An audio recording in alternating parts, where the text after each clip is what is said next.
Welcome to Business as a Magical Practice, where your business is the vehicle for your self-integration and soul evolution. My name is Sam Garcia, and I'm the founder of Dirty Alchemy Digital Marketing. And I'll be guiding you through how you can use your business as a spiritual practice and what magical businesses are doing to hit their goals and change the world. Together, we'll be relating the mystical to the world of business so that our work can unite spirit and matter, shadow and light, conscious and unconscious. Let's dive in. Okay, hey everyone. Today I'm here with Amanda Gibby Peters, the voice and founder of Simple Shui, a modern day mission-driven, love-based practice of Feng Shui. As a professional consultant and author, Amanda leads Feng Shui retreats and workshops in the US and abroad. She contributes her expertise to influencers, thought leaders, and designers. So welcome to Business as a Magical Practice, Amanda. Oh my goodness. Thank you so much for having me. I'm excited for the conversation. So I fell in love with Amanda through her Instagram and her 15 seconds of shui. She has this, she goes on Instagram stories and does this super practical nugget of feng shui just like that. It's like one of those little dopamine hits that you feel like are super productive and applicable to life. And I'm just so excited to have you here and talk with you. And I know this is going to be a really, really useful conversation for people. Oh, I'm excited. I love having conversations about feng shui, especially when people don't know a ton about it or they know a little bit, but they're confused because it's such like you just said, it's really practical. Actually, people tend to think it's a little more esoteric or out of reach. But in fact, there is just so much common sense wisdom. And when you have it broken down and explained in a, really digestible or easy to metabolize way, it can be so motivating and encouraging. And you're like, I'm ready to feng shui my whole life. Mm-hmm. So can you just tell us what feng shui is? Yeah. So I have two definitions that I share with people. And I share both because I want people to feel confident when they say that they're using feng shui or practicing feng shui, for all of the naysayers that eventually, are going to pop up and have their comments. So the first one is simply that your surroundings influence your well-being. There's this nice little tidy story that I came up with. It's a really watered down version of feng shui, but it's, feng shui has been around for thousands of years, and it began really out of just some philosophers noticing how the cosmos and heavens and earth all interacted, and they started noting patterns. And what they realized was if a seed landed somewhere where the soil was rich, it got the right amount of water, sun, not too much wind, it would thrive, right? It would grow and thrive. But if something was missing, that seed would struggle. And it's the very same for us. I tell clients and readers all the time, if you're having a plant that struggles in your house or outside, very rarely do you grab that plant and go into the nursery and complain about the plant. Mm-hmm. You're actually curious about what you need to do to help it thrive, right? You want it to have its best life. And we don't show ourselves that same self-love, that same patience and curiosity. And so really, feng shui is this understanding of how your surroundings, both the energy you see and the energy you don't see, are always in conversation and influencing your well-being and happiness. So there's that kind of that's just a really very simple overview. And then when you look at what feng shui means, you translate it, it's wind and water. And wind is energy, water is fortune. Feng shui originates from China. And so that's what those meanings represent. And when you look at feng shui, wind, water, energy, fortune, the practice, anything that you do to really align yourself with the energy of fortune is feng shui. Mm-hmm. So it's that simple. People tend to want to make it, like I said, complicated or feel very woo. And in fact, it's not. And the only thing I would say that has a lot of elasticity there is that when you're talking about aligning yourself with fortune, that energy, fortune is a very big term. So instead of just thinking about money in your bank or, investments or income or savings, anything like that, I want you to think of anything that you feel would be necessary for you to truly experience a good life. And that would be fortune. So friends, family, health, well-being, access to resource, opportunity, purpose and passion. All of those things in life really, add up feeling prosperous and abundant.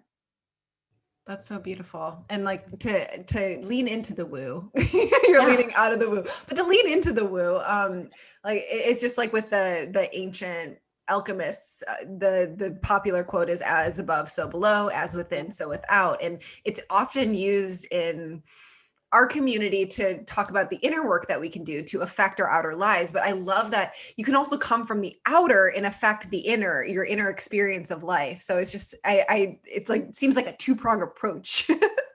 It is. And, the thing that I love about Feng Shui is I think sometimes it can be really hard. Like we haven't, self-attuned or taken the best care of ourselves.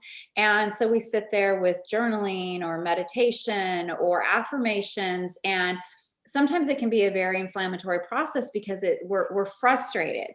And instead of doing all the heavy lifting ourselves, we can collaborate with our home so that it enhances our chi.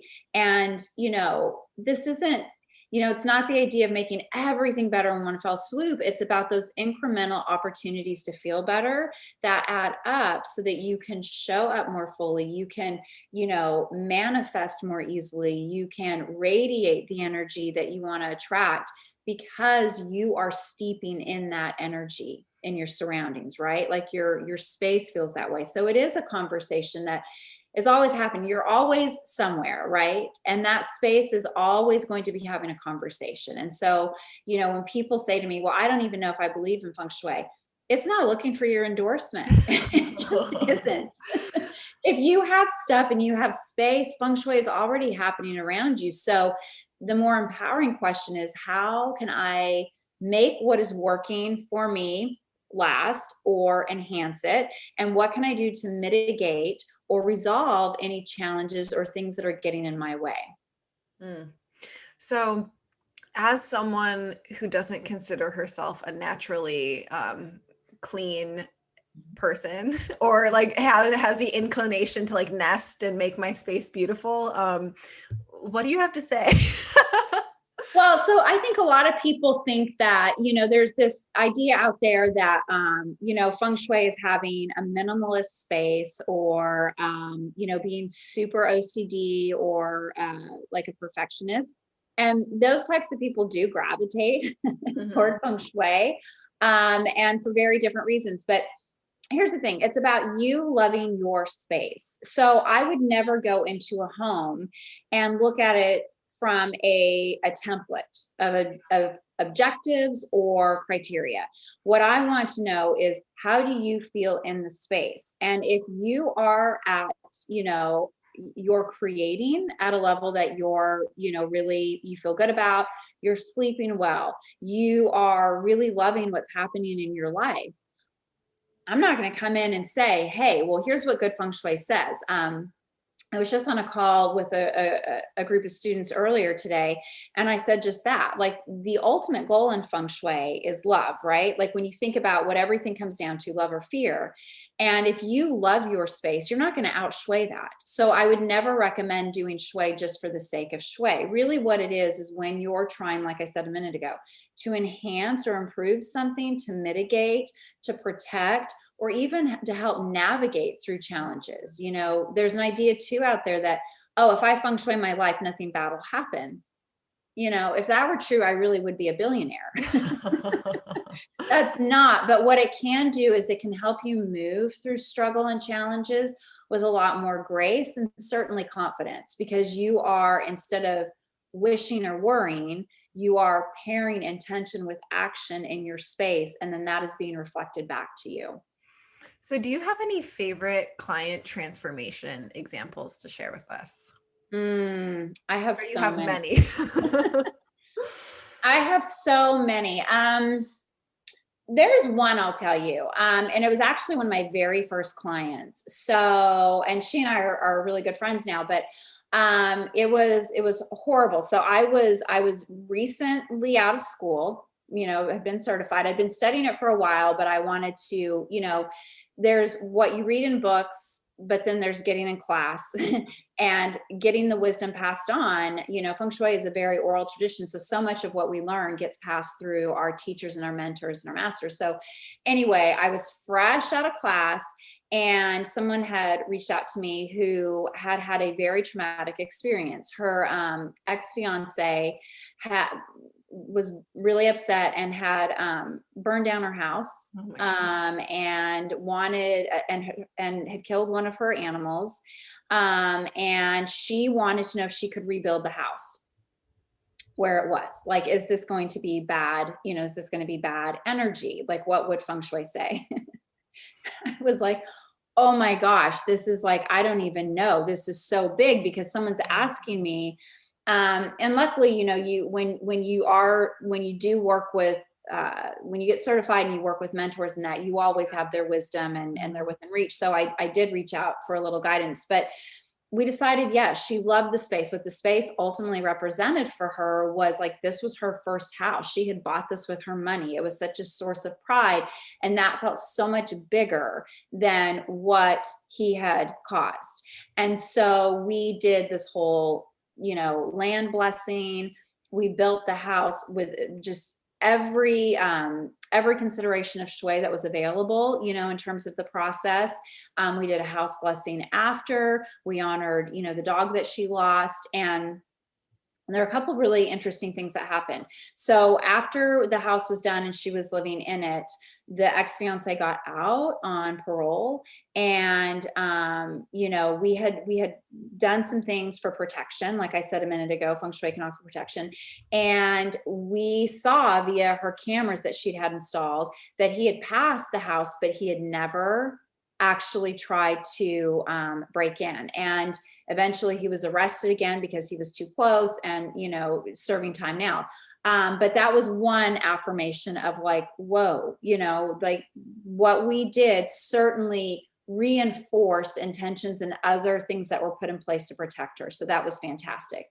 But then in terms of people being worried about, oh, well, this place has such bad energy.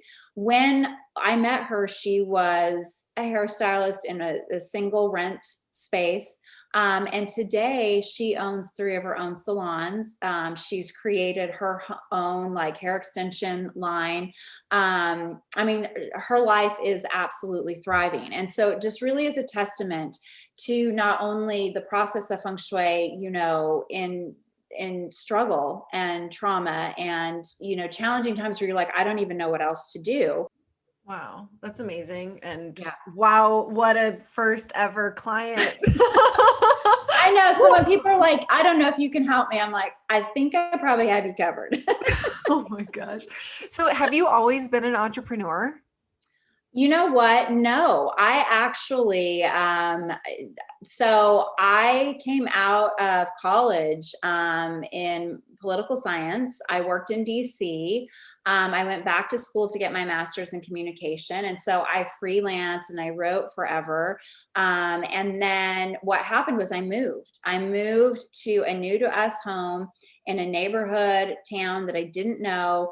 And within 6 months, a lot of things that hadn't ever been problematic were just, oozing pain. And I grabbed a book one day because I was at a really low point, opened it up thinking whatever I see is going to be the answer to all my problems. And I saw Feng Shui and I read it.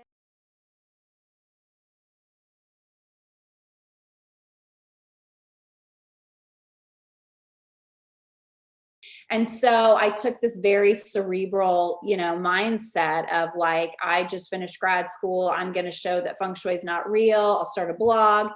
And I started doing things in our home. And it wasn't that I thought, oh, this is working, but I was intrigued to keep doing more things. Mm-hmm. And so there was initially that feel. And then some really big things in our life changed. And it just got to the point where I was like, I can't keep calling this a coincidence. Mm-hmm. Like at some point I have to realize something's up. And so I say I retired the skeptic and became the student. And so that's how I ended up in Feng Shui. So no, I haven't always been an entrepreneur. I kind of thought I'd just be a professor at a university. Oh my gosh. And do you like owning your own business? And how has that process been for you? A lot of work. Mhm. I think that, and I say that because I think one of the things that I get most frustrated by is that when you're looking for, when you're starting a business and when you're looking for guidance, there's an enormous amount of work that people tell you need to have done, or, here's what'll make you successful. And you don't hear enough behind the scenes stories about how either challenging or like disagreeable or exhausting all of that work can be. And I think that people judge someone's business or their success off of like, do they have a great site, or how is their Instagram page or whatever. And I joke all the time that I micro quit at least once a week. Like, I'm done. It's sort of my little cleansing process. Maybe you just need a little bit more help. There's probably some truth to that. This last year has been a lot of work, but no, I just think that it's the whole, I love doing it because of the autonomy. I love being creative. I love being able to show up exactly how people need and want and desire in terms of feng shui. But I just always like to also be transparent and just say, like, it's not always glamorous. And, you really have to have you need to know how to rally. You need to know how to rally. Yeah. So I polled my Instagram audience for questions for you, and they're all like, how do we make more money? How do we like call in more abundance using feng shui? So I would love to hear your answer to that. And like maybe also how you specifically use it to support your business. So for me, one of the very first things I did was, in terms of setting myself up for success, was I set my office up for success, and one of those things is making sure that you're in the command position, meaning that you can see anyone who's coming in. I know that spaces don't always arrange, they're not always arrangement friendly when you say like you need to be facing out, and people prefer to have the desk pushed up against the wall. But if you think about a CEO or an executive, you're never going to see them with their desk pushed up against a wall, right? And it's the same thing like with the mafia boss. Like the mafia boss is always going to be at the back of the room, being able to see anyone who's come in with this solid wall behind you. That actually comes from the very origins of feng shui, which is this idea that you would have a mountain at your back and you could see the valley in front of you, and there'd be soft rolling hills to the side, so that you were embraced, supported, and protected from any of the elements, right? So when you're in command position, that's really what you're creating, and it's allowing you to manage the chi coming at you, instead of like, if your back is to the door, having chi just come at you, which feels like, I didn't see that deadline coming, or that snuck up on me, or why are people talking about me behind my back? All of those different experiences. So I would say, in terms of my personal practice, having my office set up, and the other thing is holding really good boundaries. So, clearing my desk at the end of the day so that there's open space when I start, and, it's available to whatever needs to show up, but then also leaving my office and shutting the door, or shutting that down in a way that it's like, okay, I'm not working now. So I would say those are just really good personal practices. In terms of calling abundance into your life, I would say one of the easiest things you can do is keep like, the little succulents or jade plants. Those are really friendly feng shui energy. And it's because they retain water. And if you remember at the beginning, I said water is symbolic of fortune. So it's like really holding on to that money energy for you. I would say pay attention to what's happening at your front door. Love up at your front door, because the front door is the mouth of chi. It's where you call in all of the opportunities to network, to support yourself, to attract abundance. All of that comes in through the front door. And that is sort of how you greet the world. So the better your front door feels, the more attractive you're going to be to that abundance energy. And then I would say definitely you need to be using the kitchen, because that stove represents prosperity. All the different prosperity on tap, that's what your burners represent. So the more you're in the kitchen, the more you're using it, the more you're stoking that wealth energy. And the thought behind that is, if you go way back, when people had enough food to feed their family and friends, it must mean that they were wealthy. And then those friends and family would be strong. They could go off and earn more money and bring back, to their family and community, and the circle of wealth and abundance and prosperity continued, right? And so that's really where that idea of, working with your kitchen and using it can be great for stoking wealth. I mean, there's so many different ways. There's a whole list of different things, and some of them are more specific to your house, but those are really easy things that anyone could do. I know. I hope I'm like tempted to like pause this right now. Let me just move my desk over here. Well, it's also funny because I live on Maui, and there's literally a mountain right here and ocean right here. Like I'm close. Wow. I'm close to the coast. So it's like we look out in our backyard and there is a mountain right there and the ocean right there. And I've read I forget who the author is, but a couple of years ago I read like Hawaiian Feng Shui of someone who like lives on the islands and like has his own interpretations of it. And it's just really cool to be like, oh, I'm actually in a physical environment where this is kind of made for. Yeah. I mean, and then you're also getting that really like delicious land chi, right? Like that's very, when you think about the very beginnings of Feng Shui, they used it to find auspicious burial spots for royalty. And so that was the idea. You wanted the mountain behind and the view in front, so it pleased the ancestors. And so when you're reading that topography, a lot of times that's dismissed today because people think, oh, Feng Shui just applies to what's happening in my house. But in fact, what's happening around your house is also part of that conversation. And so while there's not a ton you can do about it when you're in a space necessarily, without working with a practitioner to learn very specific remedies, when you're looking for a new home or you're relocating, that's when this information can be really helpful. Interesting. So one of the things I found interesting when I started kind of like digging in, and I know it's like this super vast body of knowledge, but I feel like there's a really big trend right now, at least in like branding and visualization, to have like these big, clean, white spaces. Yeah. And tell me if I'm wrong, but isn't there like there's wealth they use dark colors for wealth in Feng Shui. And I noticed that your office is actually darkly colored, and the pictures you share on Instagram, it's like these like really rich greens and red or in purples. Tell us about colors. Yeah. So the colors are, when people see like that Feng Shui map, the Bagua or the compass map, they're both very similar.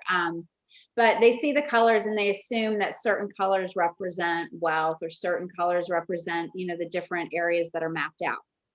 But they're actually more in relation to the elements that are at home in those areas. And so, white is, interestingly enough, representative of the element metal. And metal is a very creative color. So it's not uncommon for like graphic designers, or if you think like cooks and chefs, or, even house designers, to sort of love that white or very monochromatic palette. It is a very creative color. I will say though, that very specific, like white can be demanding. And so, just like if you think of any of the elements, and there are 5 of them, you've got water, wood, fire, earth, and metal. If you think of any of them and like in an extreme or in a deficit, you can sort of sense what having too much or too little of them in your house can create. So, metal can be a butter knife, but it can also be, a very destructive force. I mean, it can be, a weapon. And so when you think of having all white everything, it's like that sort of cutting energy over time to be in. So one of I like really rich, deep colors, just as a preference, but they tend to represent wealth. You'll hear people say like purples and rich blues and reds and greens all represent wealth, but I like them just because they help kind of ground.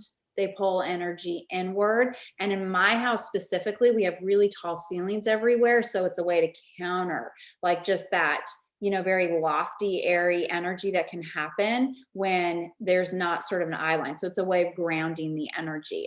There's a lot of different ways to use the colors. And I tell people, first and foremost, choose what you love, because you're going to get it right if you do. And then just,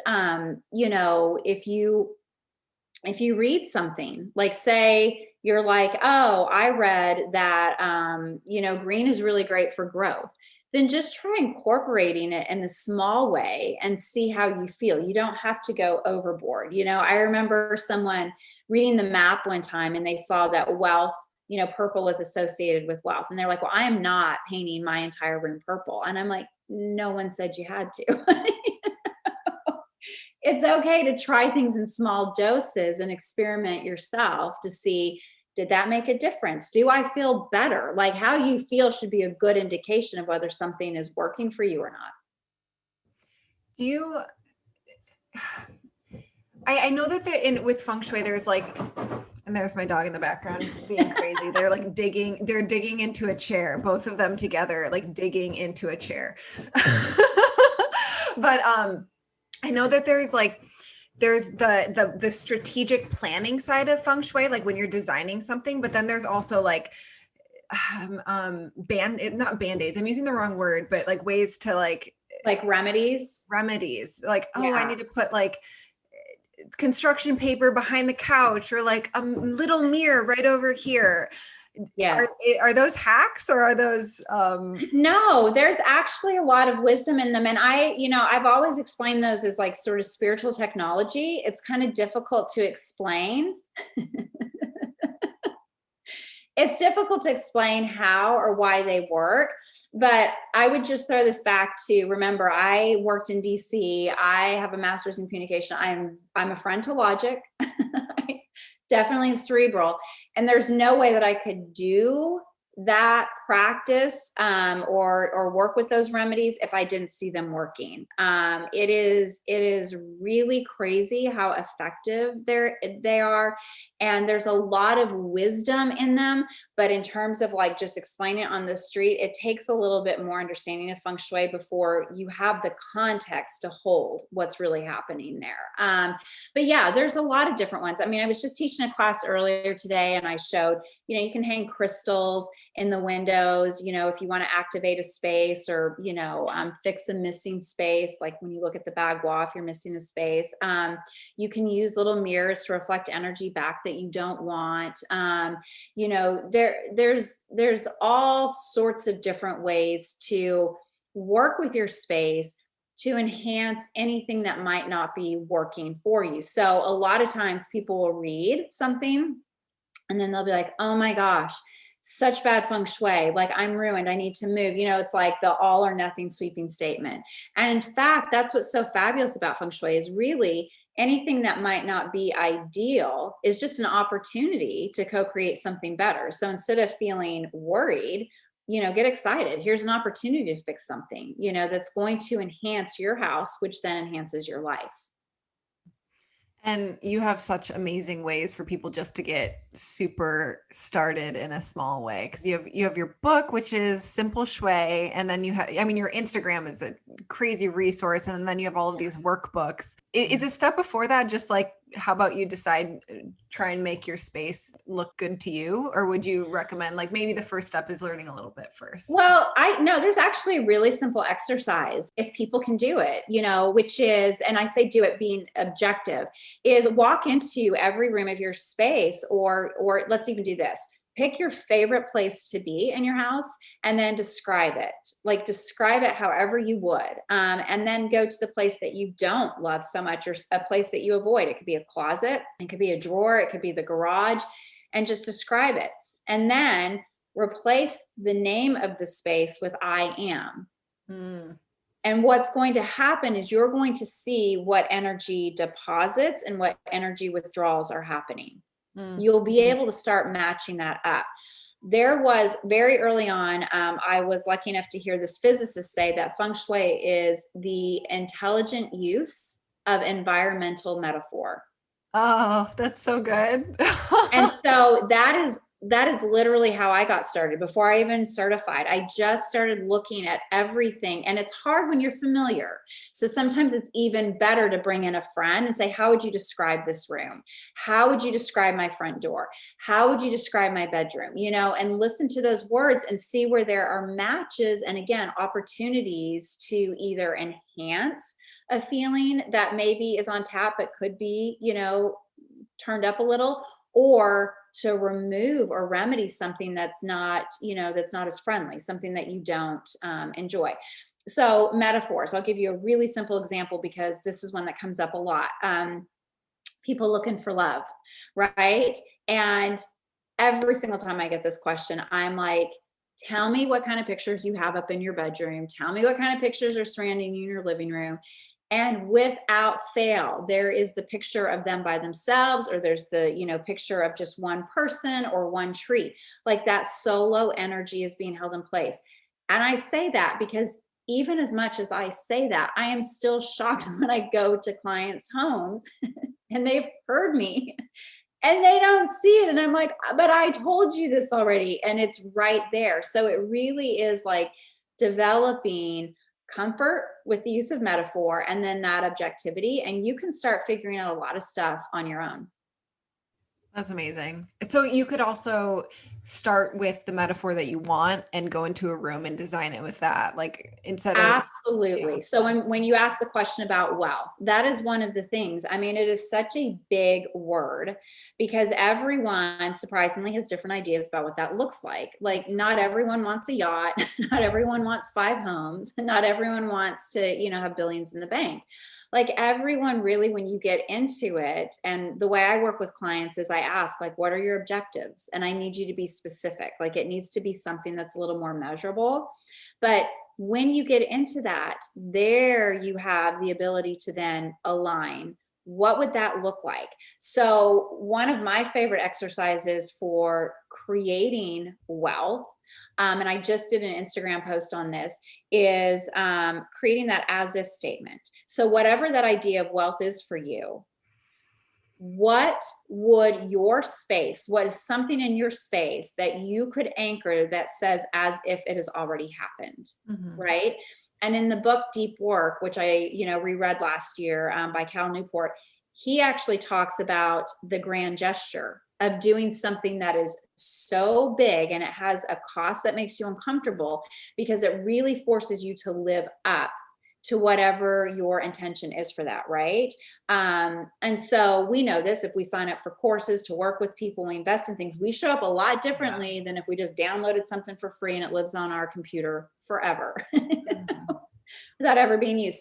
So really to cultivate wealth, what does that look like for you? And what are small ways you can start incorporating that around you? Because that then is now an orchestration with you and you're getting those signals. And then that's how you're going out to the world. And then that's what you're calling to you. And then you come home and you do a little more. And that's how you build. Can you give a specific example of that just so that people have like a starting point of like?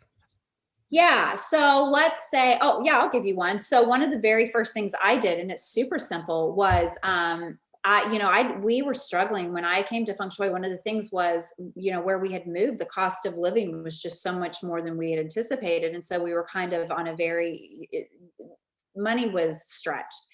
And one of the things I read was, you know, buy fresh flowers. And like a lot of people, I'm like, that is such a waste of money. That's so indulgent. But I read the book and then I read it again. And I was like, this is also the easiest thing to do. So I decided, okay, I'm going to go and buy the flowers. And I'm just going to let that be the sign of abundance. And I remember when I started doing that, I remember one of the first times I went in, I thought, okay, one of these days I'm going to be able to go and just buy as many flowers as I want, and cost is not going to be an issue. And this isn't going to freak me out so much. But that didn't mean that it removed my concern in the beginning. So I was buying, you know, $4 baby's breath. I was buying, you know, asking them like, what's coming in, you know, this week, or when do you get your delivery, so that something would last like 3 weeks. Like I was really trying to be strategic and, you know, not spend a ton of money. And that's what I started doing. Like that was one of the very first things I did. And for people wondering what changed, we had moved and my husband's job required him to travel a ton. We couldn't get our girls into a preschool because they were all full. And within like 3 months, he had gotten a new job and his salary had doubled. And my girls, I'd gotten a call from the preschool we really wanted them to get into. And they said, it's the craziest thing, but we have 2 openings in the same class, same day. Do you want them? I mean, it was like those kind of coincidences that you're like, oh, maybe that was going to happen anyway. But I wouldn't want to go back and try that. And so, and that was, we didn't have a ton of money. I couldn't hire a consultant. I couldn't, do all the things in the book. I couldn't treat it as a checklist. So I was like, okay, fresh flowers. Why? Because when I go into really wonderful boutique hotels, or I go into department stores that I love, they always have fresh flowers. That does represent like that opulence and luxury and wealth to me. And that's what I did. And today I buy all the flowers. Oh, I love that. That is so good. Well, so this podcast is called Business is a Magical Practice. So we don't just use our spiritual practices and our magical practice to boost our business, but we also use our business to evolve our soul and to like be that in and of itself. Do you have any experiences with that you can point to? Like, give me a little bit of an example.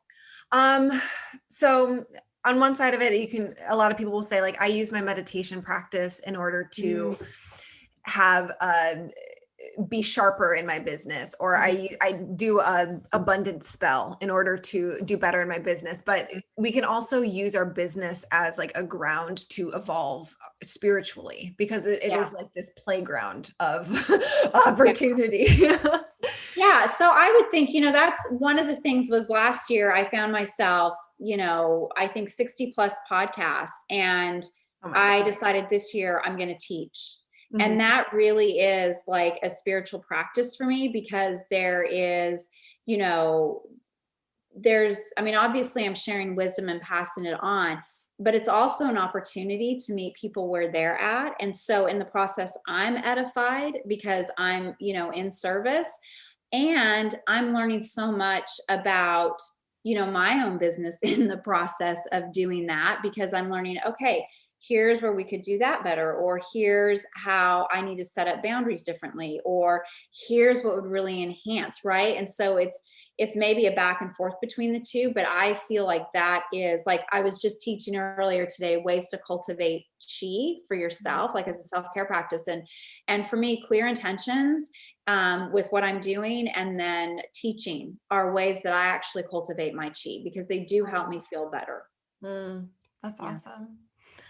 I love that so much. And one final question that I like to ask people is, what have been your favorite purchases for your business and for pleasure recently? My favorite purchases. Oh my gosh. And you're asking me on the heels of a COVID. Well, so I did just kind of go a little crazy and bought some workout clothes, like to make me get out of the house. Like that was, and I do go for walks in that, but I was like, I need a little more, like I need to push a little harder. So anytime I'm doing any sort of business goal or trying to create something that I haven't done before, I try to match an exercise with it. Ooh. And so, and I like running. I'm not one of those people who's like going to find the most difficult thing, but like I did CrossFit for a short amount of time when I was writing those workbooks, because that felt like such a huge, like out of my comfort zone. And as soon as those workbooks were done, I was done with CrossFit, never to go back. Oh, that's so interesting. I've never heard of anyone doing this. But yeah, so for going the distance this year, I was like, okay, I'm going to start running. So I bought workout clothes, and let's see, my favorite thing that I bought for my business. Well, this isn't the most recent, but I had a desk made, a wood desk. I found someone who like did everything, like, cut down, had the wood, the trunks. And I mean, I wish I could show you, it's beautiful. And it doesn't have any of those man-made lines. It's very, has all those like nice curves. And it's one of my favorite things in my business. Oh, that's so special. How perfect as a metaphor, right? Yes, it is. I mean, and I'll say this for desks too, for anyone who's working at a space that feels really small, get yourself to a bigger space, because, you know, it really keeps you from it, you know, that opportunity for expansion. And if you're at like a really big kitchen table and you're feeling like there's too much, find a smaller desk. So, you know, it's like this Goldilocks situation, but And what is that a metaphor for? Or what is that, the significance of that? your desk is sort of like a creativity landing zone. So, you know, you want to be able to feel like it's just bigger, you know, just big enough that you feel like you have to stretch a little, but not so overwhelming that you can't keep up with everything. And so, you know, when I talked about clearing it, it's about making sure that you know, that there's room for inspiration to land. I think everyone is familiar with this if they've ever gone to school and procrastinated on a project. And then at the last minute, they're like, I've got to clean my desk. I've got to clean my room. The same thing. You're creating room for the muses to show up. And that's, you know, it's the same thing with your desk. It's creative, sacred space. And in fact, when I was writing some article years ago, I found that one of the top rituals that entrepreneurs share is a clean desk. It is absolutely a necessity for them. Interesting. Yeah. So if you don't want to do it for the feng shui reasons, just do it because the entrepreneurs are doing it. I love it. So you're super prolific in your writing and your creation and your sharing, and you give so much value. Has that always been the case, or is that something you cultivated? I would say to people that, you know, no, I have to sit my butt in my chair just like anyone else, and I have to do it. That's that sort of rallying spirit. Like, this is non-negotiable. I would say that the more you do something, the easier it gets. I don't know that it's like, I just get these downloads and, you know, I write something out and it's done right away, but I know how to stay in it. I know what to expect when the writer's block shows up. And I know that a shitty first draft is okay, that I can come back to it and it'll be great. Like, there's a lot that practice teaches you. And, you know, and then the other side of that is when you have, because I've been doing this, you know, for 15 years, you can always go back and pull stuff and repurpose it, you know? And so there's just like, there's so many benefits to staying with something and, you know, making the effort, especially on the days that you don't want to, because there are a lot of like bonuses and benefits that come later down the road. So I would say writing is only, if it seems easier to me, it's only because I have cultivated that practice, not necessarily because, you know, I'm just one of those mad geniuses. I mean, you did go to school for communication, so I did, but it was very technical and dry. Oh, okay. And rhetorical, right? Yeah, but no, it certainly helped. I mean, again, I have like, that goes back to that practice. Like, I put myself in the seat and I just, you know, I know how to deliver. So good. So where can people find you and work with you and go deeper with you and learn from you? Because now you're teaching. Yes. So the best place to find me is either over on my site, simpleshui.com. Like you said, Instagram, I agree. I'm crazy generous over there. I offer a ton of information. And if you have the time and the patience to scroll, you can learn quite a bit. So those two places, I'm Amanda Gibby Peters at Instagram. Those two places are great resources. I am starting to do group consults. So for people who can't afford to work one-on-one or aren't ready to make that investment, I created something new this year where you join a class and I walk you through what a consult looks like from my end, but you do the work. You figure it out. So I'm currently in round 1. I have 26 students. It is going fabulously well. So I anticipate I'll be doing another round of it, probably spring. And then obviously if you want to work one-on-one, you can get that information on my site as well. Awesome. That's simpleshui.com. Yes. And then there's the book. Yeah. The book, Simple Shui for Every Day, 365 Ways to Feng Shui Your Life. That's actually a really great starting point. It's super simple Feng Shui tips that you can do without feeling overwhelmed or like you need a ton of supplies. It's not a book that's designed to start on January 1st, unless that's how you prefer it. But it is great because you can choose what resonates, and you can start like cultivating that practice in your life in a way that doesn't feel way too too like esoteric, or I don't really understand what I'm doing. It's very, very practical. Awesome. So do you have any closing wisdom for us before we shut down? All I would say is, if you're like, okay, I want to do something today, I would say love up on your front door, love up on your kitchen, love up on your bedroom. Your bedroom represents you signaling to the universe you're a priority. The kitchen is your wealth and well-being, and then your front door is where you're calling opportunity. You do that and you're going to see a shift. Amazing. Well, thank you so much for being here with us today, Amanda. It was so fun to talk to you and you just are a wealth of wisdom. So I really appreciate you sharing and your generosity. Thank you for having me. This was fun. And I hope everyone tries to do at least one thing. Yeah. And go over to Instagram and comment on Amanda's stuff, Amanda Gibby Peters, and let her know what you're doing to boost your business. Yes, please do. Please don't lurk. Talk. No lurking, please. Awesome. Have a great week, you guys.